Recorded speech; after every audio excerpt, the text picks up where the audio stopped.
লোকটি প্রথমে তার মুখ ব্লেড দিয়ে ভরে নেয়, এরপর সামনে থাকা পুলিশ কারের পিছনে ধাক্কা দেয়। অনেক জোরে শব্দ হয় এবং আশেপাশে সকল পুলিশরা জেনে যায়, কিন্তু লোকটি একদমই ভয় পায় না। আস্তে আস্তে সামনে এগুয়ায় এবং নিজেকে একজন পুলিশ অফিসার হিসেবে পরিচয় দেয়। আসলে লোকটি এগুলা এজন্যই করে, গতরাতে গাড়ি চালাতে সময় একটি অজানা লোককে মেরে ফেলে আর সামনের গ্লাস ফেটে যায়। অফিসাররা রাগান্বিত হলেও তাদের গাড়ি ভুলভাবে রাখা ছিল, এজন্য লোকটির কাছে ক্ষমা চায়। গাড়ির সামনের গ্লাস পরিবর্তন করে নেয়, হাত দিয়ে সব প্রমাণ মিটিয়ে দেয়। সেভাবে এই যাত্রায় হয়তো বেঁচে যাবে, কিন্তু যখন লোক পুলিশ স্টেশন পৌঁছায় আর তদন্তকারী কমিটি মিটিং ডাকে, যখন তারা তাকে জানায় মাইক নামের অপরাধীকে অ্যারেস্ট করতে হবে, যখন লোকটি ছবি দেখে তখন অবাক হয়ে যায়, কারণ এই লোকটিকেই সে মেরে ফেলে। আসলে যাকে মেরে ফেলে সে অপরাধী মাইকি। পরিস্থিতি এমন হয় সে কিছুই জানে না, এমন নাটক করতে পারে। এরপর যখন মাইকিকে আরেস্ট অপারেশন চলে, বাকি সব অপরাধীদের খুঁজতে থাকে, কিন্তু লোকটির চিন্তাভাবনা ওই গাড়ি দুর্ঘটনায় আটকে ছিল। লোকটি আগে থেকেই জানত মাইকি মারা গেছে, তবুও সে অপারেশনে জয়েন করতে হলো। টিম সব তৈরি হচ্ছিল,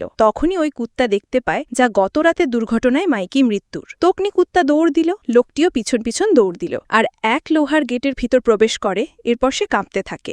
সেই গাড়ি দুর্ঘটনা জায়গা, টায়ারে দাগ দেখে সে ভয় পেয়ে গেল, কিন্তু লোকটির চাওয়া ছিল ভিন্ন, কিভাবে এই দাগ মুছা যায়, ভাগ্যের জাল থেকে মুক্তি চায়, কিন্তু এমনটা কঠিন। তখন একটি পুলিশ গাড়ি আসে, ধীরে ধীরে কাছে আসায় এবং এরপর কি হলো জানতে সাবস্ক্রাইব করে।